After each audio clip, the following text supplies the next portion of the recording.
हर हर गंगे, जय माँ गंगे। माँ गंगा के पुलिन तट पर इस समय मैं बैठा हूँ और हम लोग सावन को लेकर के, जो श्रावण का महीना यहाँ पर प्रारंभ हो रहा है, उसको लेकर के कुछ खास चर्चाएँ यहाँ पर करने वाले हैं, जो कि अध्यात्म और ज्योतिष चैनल के माध्यम से तमाम बहुत सारे लोगों के जो प्रश्न थे और जो श्रावण माह को लेकर के एक जिज्ञासाएँ थी, उस पर हम लोग आज चर्चा करेंगे और बहुत अच्छा दृश्य मुझे लगता है कि आपको दर्शन के लिए भी मिल रहा होगा। और समय के अभाव में मैं विशेषकर इस चर्चा को गंगा के तट पर ही बैठकर आपको कर रहा हूँ, ताकि आपको गंगा का लाभ भी मिले, दर्शन का। और ये हमारी चर्चा आज की जो यहाँ पर रहेगी कि विशेषकर श्रावण का जो महीना है, उसमें क्या करें और क्या ना करें। देखिए, श्रावण को लेकर बहुत सारी चर्चाएँ हम पहले भी कर चुके हैं। इसमें मैंने आपको निःशुल्क जो रुद्राक्ष वितरण का हमारा कार्यक्रम है, उसको लेकर भी आपको बहुत सारी जानकारियाँ मैंने उपलब्ध कराने का प्रयास किया। क्योंकि श्रावण के महीने में जो रुद्राक्ष वितरण का कार्यक्रम है, चाहे ऑनलाइन आप घर बैठे ले रहे हैं या फिर विभिन्न कार्यक्रमों के माध्यम से हम जो इन रुद्राक्षों को वितरण करेंगे, ये विगत कई वर्षों से हम भगवान शंकर जी का जो प्रसाद है, उसको वितरण करने का प्रयास कर रहे हैं। और मुझे लगता है हर सनातनी को या तो गले में रुद्राक्ष धारण करना चाहिए, तुलसी धारण करना चाहिए, ठीक है ना। वो अपने अपने अनुसार आप पहन सकते हैं। बहुत सारे लोग जो वैष्णव लोग हैं, वो तुलसी की माला पहनते हैं, कंठी पहनते हैं, तो चलेगा, कोई दिक्कत नहीं, एक ही बात है। लेकिन सनातन पद्धति को जीवित रखने के लिए और अध्यात्मवाद को बढ़ाने के लिए, अपने आत्म शक्ति को बढ़ाने के लिए और भगवत कृपा प्राप्त करने के लिए, मुझे लगता है इन संसाधनों की जो है हमें आवश्यकता भी होनी चाहिए। तो सही मायने में बात यह है कि हम क्या करें और क्या ना करें श्रावण महीने में। देखिए, भगवान शंकर का महीना है, पूरे मास भर हर हर महादेव ये गुंजायमान होता है अपने आप में। तो देवशयन एकादशी जहाँ प्रारंभ होती है, क्योंकि 10 तारीख को देवशयन एकादशी था। जैसे ही भगवान श्री हरि शयन के लिए जो है, भगवान शयन मुद्रा में होते हैं, क्योंकि भगवान शयन करते हैं ऐसा तो कह नहीं सकते, क्योंकि अगर भगवान ही शयन कर जाएंगे तो फिर ये तमाम सृष्टि के, लेकिन शयन अवस्था में होते हैं, यूं कहना थोड़ा सा अच्छा लग रहा है। तो उस दौरान जो है भगवान भूतनाथ यानी भगवान शंकर जो है, इस तमाम सृष्टि का कार्यभार संभालते हैं, ऐसी व्यवस्था उनकी बनी हुई है। तो अब श्रावण मास में, क्योंकि वही, वैसे तो वही जगत करता है, वही धरता है, वही पालन करता है, लेकिन फिर भी जहाँ ब्रह्मा विष्णु महेश इस प्रकार की एक व्यवस्था जो बनी हुई है, उसमें भगवान शंकर के लिए यह पूरा महीना विशेषकर अति प्रिय है भगवान शंकर को। तो इसमें हमें क्या करना चाहिए और क्या नहीं करना चाहिए, बस 2 पॉइंट यहाँ पर हम लेकर चलेंगे। देखिए, सबसे पहले तो देवम भूत्वा देवम यजेत। हम क्या करें? अगर हम भगवान श्रीहरि की उपासना करते हैं, भगवान भोलेनाथ की उपासना करते हैं और उस क्रम में आगे बढ़ते हैं, तो हमें क्या करना चाहिए? हम जो कुछ भी कर रहे हैं, भगवान शिव की पूजा करें या मंत्र जप करें या कोई विशेष साधनाओं के माध्यम से हर प्रत्यर्थ हम आगे बढ़ना चाहें, तो कुछ भी कर रहे हैं, लेकिन देवम भूत्वा देवम यजेत, यानी जब हम जिस भी देवी की उपासना करते हैं, तो सबसे पहले हमें उसी में होना पड़ता है, तन्मय होना पड़ता है। जिसके साथ हम चलना चाह रहे हैं या जिसमें हम अपने आप को विलय करना चाह रहे हैं, जिसके सामीप्य हम प्राप्त करना चाह रहे हैं, सबसे पहले उनके सिद्धांतों को फॉलो करना चाहिए हमें, और हमें उसके अनुरूप ही हो जाना चाहिए। देवम भूत्वा देवम यजेत, यानी देवताओं को यजन करने के लिए, उनको प्राप्त करने के लिए, उनका पूजन करने के लिए हमें भी देवता बनना पड़ता है। तो क्या हमें श्रावण माह में करना है? देखिए, हमें हर तरह से, हर दृष्टिकोण से अपने आप को, हर दृष्टिकोण से सात्विकता को जो है प्रधानता देनी चाहिए। अगर किसी प्रकार से आप लोग कुछ अभक्ष्य का भक्षण कर लेते हैं या कोई इस प्रकार के पदार्थ जिसको नहीं पीना चाहिए, मैं नाम नहीं ले रहा हूँ गंगा तट पर बैठकर, लेकिन अगर आपको लगता है कि आप उनका पान करते हैं, तो आप एक व्रत के तौर पर, उपवास के तौर पर, एक उपासना के तौर पर श्रावण के महीने इसको छोड़ दें। बात कई बार लहसुन प्याज खाने की भी आती है, तो देखो, लहसुन प्याज खाना तामसिक भोजन है, इसमें कोई शक नहीं है, लेकिन लहसुन प्याज खाना भी अपने आप में पाप तो शायद मुझे लगता है नहीं कहना चाहिए या नहीं कह सकते हैं। तो श्रावण के महीने में, क्योंकि तामसी भोजन है, हम भगवान शंकर के उपासना क्रम में बैठे हुए, किसी भी देवता के हम यजन पूजन करते हैं, नवरात्रि है, शिवरात्रि है, श्रावण का महीना है, कोई विशेष गुप्ती नवरात्रि हैं, तो उसके मध्य जो है हमें उस अनुष्ठान के बीच में हमें जो है लहसुन प्याज आदि का प्रयोग नहीं करना चाहिए। इसके अलावा हमें क्या करना चाहिए, देखिए जैसे कि मैंने आपको कहा श्रावण के महीने में सबसे श्रेष्ठतम, वैसे तो पूरे 12 महीने के अंदर हम बात करें, हमेशा की बात करें, तो भगवान शिव की पूजा यानी भगवान शिव का रुद्राभिषेक यह अत्यंत श्रेष्ठ है, अत्यंत कल्याणकारी है। इससे अच्छा और कुछ नहीं हो सकता, ठीक है ना। तो इसलिए अभिषेक करें।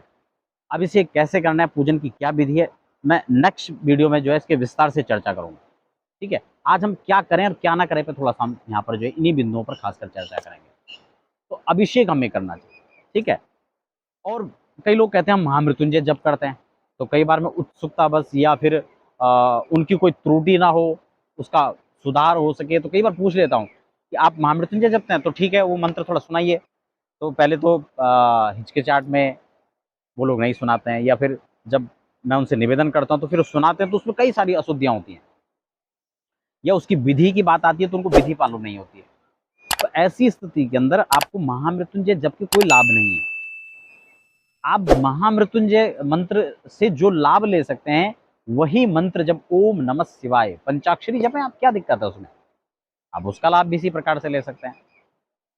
तो सबसे अच्छा आप जो है क्या करें, ओम नमः शिवाय को जपें, तामसिक वृत्ति से बचें, झूठ बोलना बेवजह बात बात पर अनावश्यक रूप से, इन सब से परहेज करें, तामसिक भोजन से परहेज करें। हो सके जो चातुर्मास्य का पूरा अपना नियम करते हैं, विधान करते हैं, संत महात्मा बहुत सारे तो नदियों को भी नहीं लांघते, तो वो थोड़ा व्यवस्थाएं अलग है। तो विशेषकर जो है ये कुछ चीज़ें हैं जो हमें नहीं करना चाहिए। व्रत की बात आती है, व्रत करें या ना करें, या करना चाहिए नहीं करना चाहिए। देखिए व्रत अगर करना है तो कौन सा व्रत करें, विशेष बात ये भी है। देखिए व्रत में हम लोग क्या करते हैं कि कई बार हम सुबह से शाम तक बाहर के पता नहीं कितने आइटम का प्रयोग कर लेते हैं। आज ये व्रत का बना हुआ है, उस होटल के अंदर व्रत का मिलता है, ये व्रत वाली नमकीन है। तो ये जब इतनी चीज़ आपको खानी है तो व्रत लेने का मतलब क्या हो गया, नथिंग, कुछ भी मतलब नहीं बना। तो ऐसे व्रत लेने की अपेक्षा न लिया जाए, या इतना व्रत लिया जाए कि हम सुबह 9-10 बजे तक या जब भी आपकी पूजा होती है तब तक आप व्रत उपवास रखें, उसके बाद आप फलाहार कर लें, ठीक है। नहीं रहा जाता तो आप भोजन भी कर सकते हैं, रह सकते हैं तो सुबह से लेकर शाम तक आप अपना व्रत रखें, उसमें केवल फल लीजिए, चाहे आप ड्राई फ्रूट्स ले लें या आप फलों को वैसे भी ले लें। तो फल लेकर के आप उपवास करें और शाम को भोजन कर लें, उसमें भी कोई दिक्कत नहीं है। लेकिन कई बार लोग कहते हैं कि हम तो पूरा महीना व्रत रखते हैं जी, और जब उनकी दिनचर्या पर नज़र डालें तो लगता है यार इसका तो कोई मतलब ही नहीं बनता है। तो ऐसे व्रत लेने की आवश्यकता नहीं है आप उन व्रत को करें, लेकिन उस विधि के हिसाब से करें, चाहे वो सोमवार का व्रत हो, चाहे वो पूरे महीने का व्रत है, चाहे वो शिवरात्रि आएगी उसका व्रत है, नियम के साथ करें, एक समय भोजन करके करें, कोई दिक्कत नहीं है। ब्रह्मचर्य का पालन करें, ठीक है ना। मास पर्यंत जब तक श्रावण है या जब व्रत है, जैसा भी लगे, लेकिन ब्रह्मचर्य का पालन करें, भगवान शिव की उपासना करें, अभक्ष्य अपेय इसका पान न करें, और साथ साथ में जो भी काम आप करें, पूजा करें, पाठ करें, जप करें, तप करें, वो ससंकल्प करें।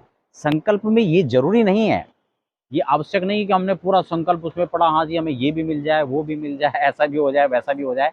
संकल्प के लिए मैंने 2 मिनट की वीडियो बनाई है, बहुत विस्तार में, छोटा सा संकल्प, जिससे कि हर व्यक्ति बड़े आराम से कर ले। हो सके तो मैं प्रयास करूंगा कि डिस्क्रिप्शन में या फिर आई बटन वगैरह में आपको इसका लिंक दे दूं, नहीं तो आप प्लेलिस्ट में जाकर देख सकते हैं, जो पूजा पाठ का फोल्डर है उसमें आप चेक करेंगे तो आपको इजीली हमारा संकल्प जो 2 मिनट का बना रखा है वो आपको मिल जाएगा। तो संकल्प आप जरूर करें, ठीक है ना। संकल्प में आप कैसे संकल्प करना है वहाँ बहुत ईजी मैंने वे में आपको बताया है। एक चीज़ का ध्यान रखें देखिए संकल्प में आप क्या क्या मांगेंगे, मुझे उससे कोई बहुत ज़्यादा लेना देना भी नहीं है, लेकिन मैं आपको ये कहूँगा कि संकल्प में जितनी भी बात आप रखें उसके साथ 2 बातें और जोड़ लें। कौन सी 2 बात, एक तो आप ये उसमें ज़रूर जोड़ें कि जो भी मैं संकल्प कर रहा हूँ उससे मैं, मेरा परिवार, हम सब पर भगवान की कृपा वर्षण होते रहे, और भगवत कृपा प्राप्ति के लिए ही मैं ये कर रहा हूँ, और भगवत प्रीत्यर्थ ही मैं कर रहा हूँ। 2 चीज़ें इसमें जोड़ लीजिए, उसके अलावा आप जो भी जोड़ें वो आपकी स्वेच्छा है। तो इस प्रकार से सविधि के द्वारा आपको जो व्रत है, जप है, पूजा है, पाठ है, वो करना है। पूजा कैसे करें इसके लिए मैं अलग से भी आपको जो है बताऊँगा, लेकिन अभी मैं आपको छोटे वे पे यहाँ पर बता देता हूँ। आपको कुछ नहीं करना है, गंगा जल या जो भी जल आपके पास है उसे आप पवित्रीकरण करें, आचमन करें, भूमि की शुद्धि करें। उसके बाद दीपक का जो है आपको पूजन करना है, दीपक प्रज्वाल्य, चाहे घी का हो या सरसों के तेल का तो नहीं जलाना चाहिए इसमें, घी का दीपक श्रेष्ठ है, घी नहीं है तो आप तिल का तेल उसमें प्रयोग कर सकते हैं, ठीक है ना। दीपक आप जलाएं, दीपक का पूजन करें, घंटी का पूजन करें और शंख का पूजन करें। देखिए हर किसी के घर में शंख और घंटी होना चाहिए, ठीक है। मार्केट के अंदर बड़े इजीली शंख भी मिल जाते हैं और घंटी मिल जाते हैं, तो पीतल की घंटी लाएं। शंख में थोड़ा सा दिक्कत होता है, कई बार डुप्लीकेट शंख हो जाते हैं, तो मैंने शंख ओरिजिनल कैसे खरीदे, कैसे ओरिजिनल शंख होते हैं, क्या पहचान है, उसके लिए भी अलग से चर्चा की है। तो बहुत आप जो है उसको एक बार देखेंगे तो आपको बहुत सारी जानकारियाँ वहाँ से प्राप्त हो जाएंगी। तो शंख कहाँ से खरीदें, क्या प्राइस, ये सब चीज़ मैंने आपको बता रखी है वहाँ पर, ठीक है ना। तो आप शंख का पूजन करें, घंटी का पूजन करें, दीपक का पूजन कर लिया, पवित्रीकरण आचमन करके आप बैठ गए, ठीक है। आसन में आप सूती वस्त्र का आसन या ऊनी वस्त्र का आसन आप जो है प्रयोग कर सकते हैं। प्लास्टिक की चटाई इत्यादि में आपको नहीं बैठना है। कई लोग मैं देखता हूँ कि पूजन तो करते हैं लेकिन वो चटाइयाँ उन्होंने रखी हुई हैं, तो वो नहीं रखना चाहिए, उसमें पूजन नहीं करना चाहिए, ठीक है ना।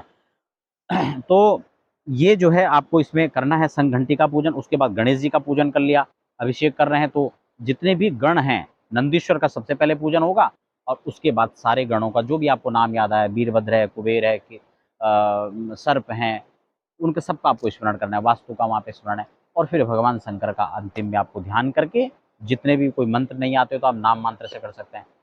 और फिर उसके बाद आप जो जल है या पंचामृत की व्यवस्था है, पंचामृत से चढ़ाएं। मैं पूजन को अलग अलग स्टेप बाय स्टेप आप चाहेंगे तो मुझे कमेंट बॉक्स में लिखें, मैं सविस्तार क्या क्या चढ़ाएंगे या प्रैक्टिकली भी आपको लेकर के बताऊंगा, तो इन चीज़ों के साथ आप उसको करें, ये सबसे अच्छी चीज़ है। उसके बाद बात आती है हम अगर जप कर रहे हैं या अभिषेक कर रहे हैं तो ये तो सब आप कर ही सकते हैं उसमें। उसके अलावा भी जैसे कहीं तीर्थ में आप चले गए, वहाँ पे आप ये कर सकते हैं, या आसपास आपकी जो व्यवस्था है, इन सब के अंदर आप इस चीज़ को बड़े ईज़िली कर सकते हैं। इसके बाद बात आती है कि हमें और क्या ऐसा इसके अंदर करना चाहिए। तो मैं एक निवेदन आपसे ज़रूर करूँगा, चाहे प्रकृति संरक्षण के विषय में हो या भगवत प्रीत्यर्थ हो या विशेष उपाय के तौर पे हो। बेल की हमारे यहाँ महत्ता आदिकाल से है, पुराणों के अंदर है, शास्त्रों के अंदर है, और आयुर्वेद के अंदर है। तो बेल का वृक्ष आपको एक ज़रूर लगाना है, जो प्रकृति के हिसाब से भी देखा जाए तो बहुत अच्छा है और उपचार उपायों के तौर पे देखा जाए तो भी अच्छा है। तो बेल का वृक्ष आपको ज़रूर लगाना है, ठीक है ना। किसी भी प्रकार से किसी भी वृक्ष का आपको समूल जिसको कहते हैं ना, जड़ से उखाड़ के फेंक देना है, तो वो श्रावण के अंदर विशेषकर आप ना करें, इस चीज़ का भी ध्यान रखें। बिल्व वृक्ष ज़रूर लगाएं। और 2 चीज़ें मैं आपको यहाँ पर और कहना चाहूँगा, इसके अलावा जितना भी हो सके आप भगवान शंकर के जो मंदिर हैं, सिद्धपीठ हैं, तीर्थ हैं, उनका आप दर्शन करें। और एक नियम बना लें श्रावण से कि अब हम, क्योंकि गृहस्थियों के लिए भगवान शिव की पूजा, विद्यार्थियों के लिए भगवान शिव की पूजा इससे बढ़ कर के नहीं है। विद्या कामस्तु गिरिशम, भागवत के अंदर लिखा हुआ है, जो विद्या के को प्राप्त करना चाहते हैं, जो विद्यार्थी हैं, उनको भगवान शिव की पूजा करनी चाहिए। और जो गृहस्थ हैं उनको दाम्पत्य जीवन में प्रीत्यर्थ, उन दोनों की आपस में प्रीति रहे, पति पत्नी की। बहुत सारे लोगों के घर गृहस्थी में आपस में विवाद है, समस्याएं हैं, परेशानी है। आम आज समय में भी जब लोग, मैं देखता हूँ, जन्म कुंडली दिखाते हैं या मिलान कराते हैं, तो उनका ये प्रश्न रहता है, क्या हमारी गृहस्थी कैसे रहेगी, हमारी गृहस्थी में समस्याएं आ रही हैं, क्यों आ रही हैं, उपाय बताएं। तो ये उपाय मुझे लगता है कि सबसे अच्छा, सरल और कारगर उपाय हो सकता है। तो इसलिए नियमित रूप से जो है आप शिव की पूजा करें। नहीं है तो आप घर में शंकर जी ला के रख लें। कई लोग कहते हैं नहीं, घर में शिवलिंग नहीं रखना चाहिए, हम तो वर्षों से रखते हैं। और मैं नहीं, ये शिव पुराण कह रही है। जब भी हम शिव पुराण की कथा के अंदर इस बात को मैं विशेष जोर दे करके निवेदन करता हूँ लोगों से, शिव पुराण में लिखा हुआ है, जब भी कथा शिव पुराण के माध्यम से होता है तो हम इस बात को रखते हैं। तो इसलिए शिव महापुराण का कथन है, आप शिवलिंग घर में रख सकते हैं। स्फटिक और पारद शिवलिंग, विशेषकर गृहस्थियों के लिए स्फटिक का शिवलिंग श्रेष्ठ रखा है, तो स्फटिक का शिवलिंग आप रखें। स्फटिक की पहचान को लेकर, चाहे श्रीयंत्र हो या फिर शिवलिंग हो, उसके लिए भी मैंने अलग से आपके साथ चर्चा की है, वीडियो को आप जाकर देख सकते हैं। तो आप स्फटिक शिवलिंग रखें और रुद्राक्ष धारण आप करें, कोई भी रुद्राक्ष हो। अब की बार जैसे कि हमेशा की भांति हम लोग निःशुल्क जो रुद्राक्ष वितरण करते हैं, उसके तहत भी आप हमारे से भी जो है रुद्राक्ष चाहे प्रसाद के तौर पे हम कथाओं के माध्यम से वितरण भी करते हैं, और वैसे भी जो है आप ऑनलाइन भी घर बैठे मंगा सकते हैं। उसके लिए मैंने अलग से वीडियो बनाई है, क्या उसका प्रोसेस है, 2 मिनट की वीडियो, आप उसको जाकर देखें और घर बैठे भी आप निःशुल्क जो है रुद्राक्ष प्राप्त कर सकते हैं। तो ये सारी चीज़ें हैं, आप इसका लाभ लीजिए। श्रावण में क्या करें और क्या ना करें, आशा करता हूँ इसकी जानकारी आपको आज के वीडियो में मिला होगा। आप सबको पुनः श्रावण मास के इस अवसर पर बहुत बहुत शुभकामनाएं, मंगल कामनाएं। भगवान शिव आपका कल्याण करें। इसी भाव के साथ माँ गंगा रानी को प्रणाम करते हुए विदा लेते हैं। ओम नमः शिवाय।